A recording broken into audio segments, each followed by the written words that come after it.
If I were to guess, I would say that Star Wars probably has more superweapons than any other popular science fiction franchise, at least when we consider Star Wars Legends. And when you do get as many superweapons as Star Wars has, there's bound to be some duds. So today we're looking at the top 5 worst superweapons in the expanded universe. And again, specifically the old Legends expanded universe, so no Starkiller base, for example, in this episode. Number 5 is the Sovereign class Super Star Destroyer, and while this was actually an immensely powerful superweapon, I still don't like it, and I don't like it for many of the reasons people don't like Starkiller base. It's just kind of a iteration of an old idea. And let me explain what I mean by that. The Sovereign class is essentially a smaller version of the Eclipse, so it's a very large Super Star Destroyer with an axial super laser that could be used to heavily damage planets or destroy ships. And I know the Sovereign line in Legends wasn't actually that much older than the Eclipse, and they were probably being designed at the same time, but I just don't understand what the purpose for this ship is. I mean, it's a smaller version of the Eclipse, but it's still a mammoth. I mean, it's 15 kilometers long. Like,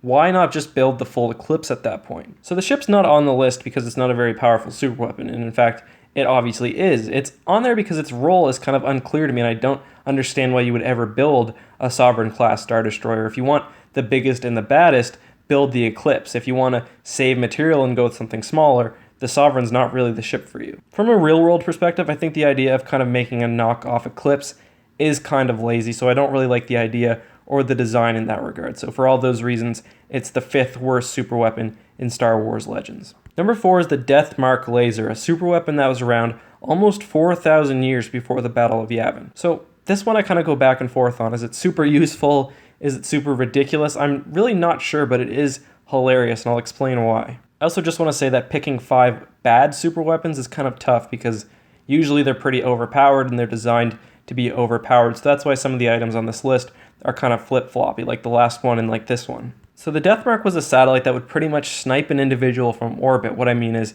it would focus in on an individual and kill them and them alone from off the planet. I don't know, there's something about this that I just find really hilarious. Just like the universe picking on someone so much that there's a dedicated superweapon that's used just to kill them. And obviously it's got its uses. I mean, if you want to take out a high-value leader, but you don't want to get a whole lot of collateral damage, use the Death Mark laser. But I also think it's kind of dumb, and let me explain why. So to actually give someone the Death Mark so that the laser takes them out, you have to get within 20 meters of them. And if you're able to get that close to your potential target, why not just hire a very powerful Force user or a really good bounty hunter to just take them out? And I mean, that is likely much cheaper. You don't need to get a whole battle station to do it. And if the person is so strong that the Dark Jedi or the Sith Lord or the bounty hunter that you hire wouldn't be able to kill them, well then the Death Mark is probably not going to be able to do so either. Because while it's very destructive, it can be avoided. I don't know, in theory the Death Mark does make sense and it does seem like it could be a pretty useful tool, but I think it'd be a lot better if it could actually target an individual from orbit. But given that it can't do it, I kind of question its usefulness, which is why it's the 4th worst superweapon in Star Wars Legends.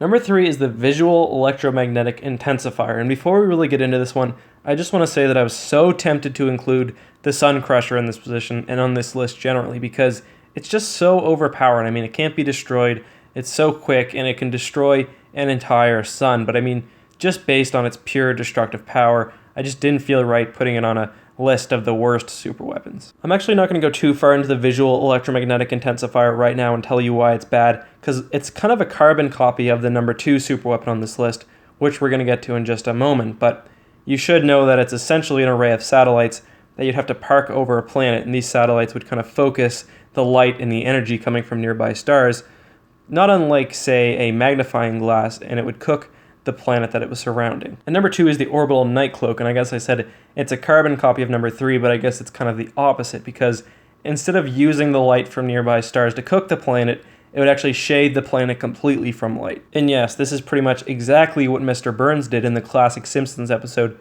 Who Shot Mr. Burns? I'm going to get to the disadvantages of these satellite systems in just a second, but I mean, on a practical purpose, not having any sunlight is really bad, and it will obviously kill all life on the planet eventually, but I mean, it's just so ridiculous, and there's got to be better ways to, take out a planet's population than this, like use a lot of giant guns or something. Hell, use some sort of force-based weaponry. But I guess the system does kind of ensure that you kill all the inhabitants on the planet while still leaving the planet probably livable in the future. Anyway, just the satellite system used both in this superweapon and the previous one makes almost no sense and is completely inefficient.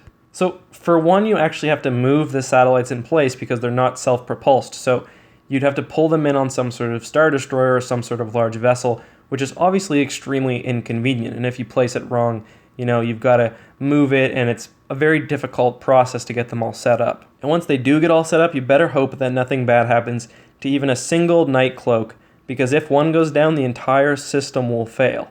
And keep in mind, you're covering an entire planet, so that's thousands of satellites. And these satellites were extremely weak. Later versions did have some form of weaponry, but I mean, most planets in the Star Wars universe do have a planetary defense system, so it's going to be very hard to install all of these satellites without, them getting destroyed and being moved around, and it's just a huge hassle. And it's just, there's easier ways to kill local populations. It's just a ridiculous concept, and so for that reason, the visual electromagnetic intensifier is number 3, and the orbital night cloak is number 2. Number 1 is the Omega Frost, and when I see this super weapon, I ask the same thing that I ask when I see the orbital night cloak, and that is just, why? Why does this super weapon exist? There are easier, cheaper ways to do all of the things it does. The Omega Frost was 2 towers, and what they would do is freeze anything that came in between those 2 towers. And I think you guys can already probably start to see why this isn't the most efficient way to do things, because, to actually hurt your enemy, you have to get them in between 2 towers, and usually with a super weapon, you just have to point it at them, or maybe get them in range, but not actually get them in position between 2 different points. And this whole issue is kind of exasperated by the fact that fleets battle in 3 dimensions, so it's going to be even easier to avoid the tower. I also wonder, why use freezing technology? Why not use some sort of laser? I mean, the Omega Frost, when it freezes something, it destroys it completely. It's not like you put it in carbonite and you can wake it back up later. It supposedly uses force fields and electromagnetics to freeze things below absolute zero, and I don't know, that just doesn't make any sense to me, and it seems kind of stupid. It also seems like it would take a whole lot of energy, and again, I just wonder, why not just use a simple laser? I mean, it's proven, it's effective, and it probably wouldn't have made this list. I will say the Frost is actually shown to be pretty powerful and to have a pretty long range, but still, I think it's pretty bad, and I actually think it's the worst super weapon in Star Wars Legends. Anyways, guys, that's it. Those are the 5 worst super weapons in Star Wars Legends. Keep in mind, as I said, worst doesn't necessarily mean least powerful in this case, and in fact, some of the super weapons like the Sovereign or even the Omega Frost are quite powerful, but I just think that they're kind of stupid. So let me know what you think, as always, down in the comments. Was I too hard on one of these? Was I too hard on the Omega Frost or the Night Cloak? I'm going to say at least no for that second one. And are there any super weapons that I didn't include that you would have? Finally, if you made it this far in the video, let me know what you think about the Sun Crusher. As I said, I think it's a little overpowered. I mean, it's as fast as a starfighter, almost indestructible, and can destroy a whole star with ease. Anyways, guys, as always, thank you so much for watching. May the Force be with you.